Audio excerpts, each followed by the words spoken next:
This is just a sample of the audiobook. To get the complete audiobook, access the link posted in the first comment. It seemed like a dream that spring of 1864.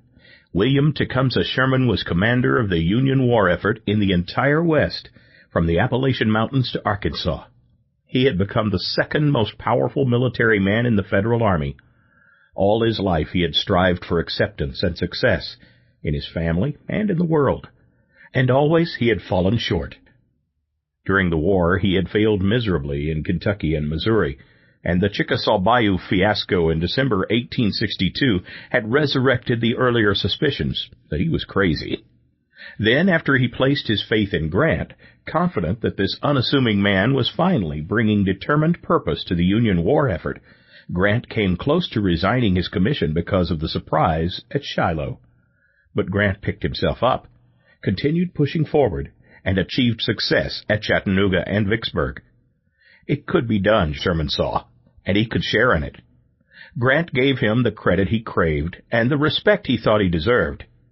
During their March 1864 meetings in Louisville and Cincinnati, Grant included him as a valued partner in the planning. They determined to coordinate their offensives. Grant would go after Lee in Virginia, while Sherman would press Joseph E. Johnston in Georgia. They agreed on a logical strategy of going after Confederate armies rather than battling over geographic location. Sherman felt good. The Union war effort was organized. It was proving successful, and he was receiving his just due.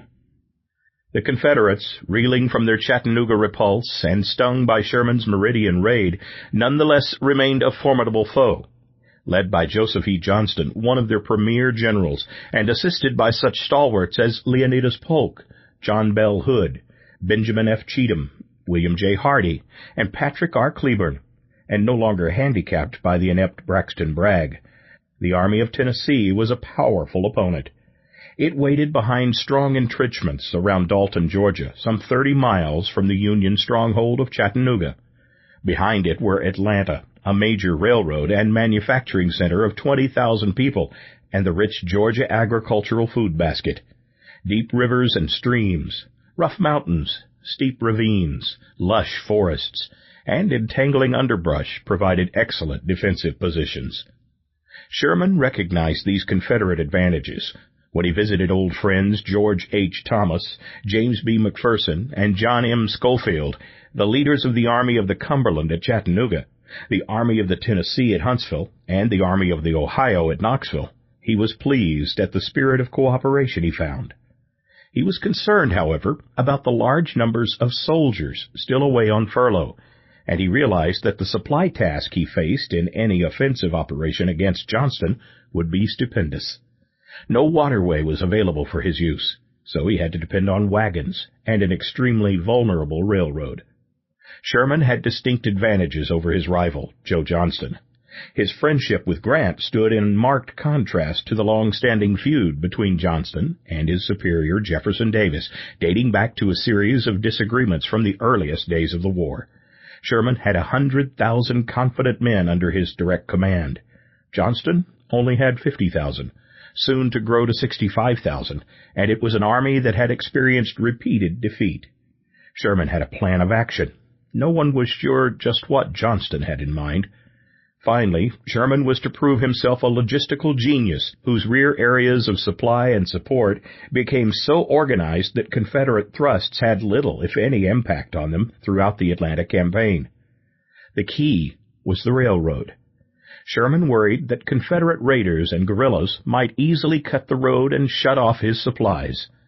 He told a subordinate that the road had to be defended, if only 50 men have to fight 1,000. But he had a more fundamental problem. Even without Confederate interference, 1,300 tons of goods were required every day to feed and supply his huge force. This meant 130 railroad cars, 1,000 in all, daily traveling down the Louisville and Nashville Railroad to Nashville, the Nashville and Chattanooga to Chattanooga, and the Western and Atlantic to Atlanta. There were not enough railroad cars on these roads to do the job, so he decided to commandeer any that came within his jurisdiction. Soon he exaggeratingly boasted he could see on his tracks the Pittsburgh and Fort Wayne, Delaware and Lackawanna, Baltimore, and Ohio, and indeed the names of almost every railroad north of the Ohio River. But even this was not enough. Sherman received permission from Washington to close the roads to anything but military freight. Soldiers marched and horses and cattle were driven, but civilians and their goods were systematically excluded. This included sanitary commissions, religious orders, and special charities, what Sherman called the pious and curiosity seekers. There was only enough room in the cars for the Army's needs. No one else was welcome.